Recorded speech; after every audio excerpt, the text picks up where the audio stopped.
Hello France, आपको पता है कि प्लेन हवा में कैसे उड़ता है? प्लेन का इस तरह उड़ना समझाया जा सकता है बर्नौलीज प्रिंसिपल से। आइए इसे सीखते हैं। प्लेन के ये जो विंग्स हैं, इनकी डिजाइन ऐसी बनाई जाती है कि विंग्स के ऊपर एयर की जो स्पीड है वो ज्यादा होती है और विंग्स के नीचे एयर की स्पीड कम होती है। ये बात आपको इस डायग्राम में दिखेगी। ये एरो बड़ा बनाया गया है। विंग के ऊपर एयर की स्पीड ज्यादा है, विंग के नीचे एयर की स्पीड कम है। अब इससे क्या फर्क पड़ता है वो सीख लेते हैं हम बर्नौलीज इक्वेशन से। बर्नौलीज इक्वेशन के हिसाब से हम ऐसा लिख सकते हैं कि किसी स्ट्रीम लाइन के along P plus rho g h plus half rho v square, यह हमेशा कांस्टेंट रहेगा।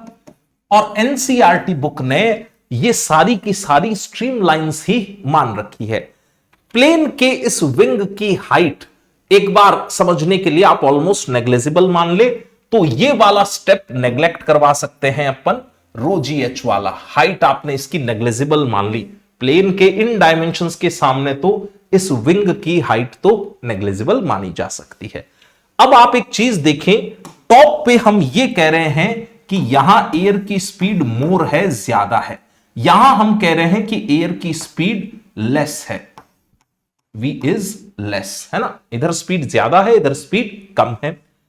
अब इससे क्या होगा, इस इक्वेशन को ध्यान से देखें तो जहां v बड़ा होगा, चूंकि RHS आपका कांस्टेंट है, इसका मतलब LHS में इसको कम होना होगा।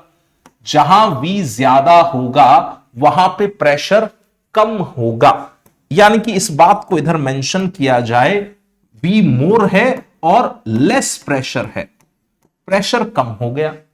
वाइस वर्सा, अगर यहां देखा जाए जहां पर v लेस है वहां पर प्रेशर मोर, प्रेशर ज्यादा होगा। ज्यादा प्रेशर के कारण ये इसको धक्का मारेगा ऊपर की तरफ। ऊपर का तो एयर प्रेशर कम है, तो ये जो विंग है इस पे फोर्स लगा ऊपर की तरफ। ऐसे ही इस वाले विंग पे भी फोर्स लगा ऊपर की तरफ। ये फोर्स यहां दिखा रखा है। आप इस फोर्स को लिफ्ट कह के दिखा दीजिए। We call it, let's say, lift. ठीक है। तो अब अगर प्लेन का फ्री बॉडी डायग्राम बनाया जाए तो प्लेन का mg आप इस डायरेक्शन में दिखाएं। प्लेन का वेट अर्थ प्लेन को अपने सेंटर की तरफ पुल करना चाह रही है। विंग्स पे जो लिफ्ट आया वो ऊपर की तरफ आ गया। अगर ये लिफ्ट जो है वो mg को एग्जैक्टली बैलेंस कर दे तो प्लेन ऐसे लेवल फ्लाइट में आराम से सस्टेन कर सकता है। इंजन का जो थ्रस्ट फोर्स है प्लेन पे वो आगे की तरफ लगेगा, तभी तो प्लेन आगे बढ़ रहा है। और हवा का जो ड्रैग है वो प्लेन पर आएगा पीछे की तरफ। जैसे ये प्लेन आगे उड़ रहा होगा तो हवा इसको कहां धकेलना चाहेगी, पीछे। आप स्कूटी आगे तेज भगा रहे हो तो आपको एयर का फोर्स कहां महसूस होता है, पीछे की डायरेक्शन में महसूस होता है। क्लियर हुई ये चीज।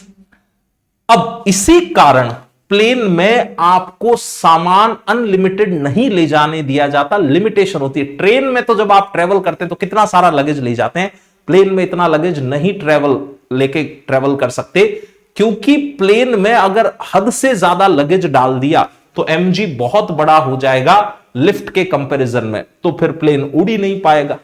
क्लियर हो गई ये बात। तो प्लेन का इस तरीके से लेवल फ्लाइट में उड़ना समझाया जा सकता है बर्नौलीज प्रिंसिपल से। Stay awesome, see you again.